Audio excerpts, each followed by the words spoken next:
చిన్నబోకు ఆచారన్న నీ అడుగుల్లో అడుగై వస్తున్నామన్నా, బాధపడకే ఆచారన్న నీ గెలుపుకై మేమంతా తోడుంటామన్నా.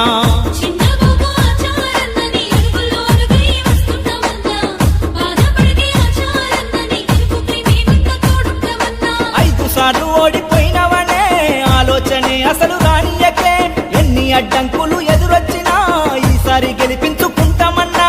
అమ్మ మీద వడ్డు బరిలో అడుగు పెట్టు, కమలం పువ్వుకే ఓటేస్తామన్నా. చిన్నబోకు ఆచారన్న నీ అడుగుల్లో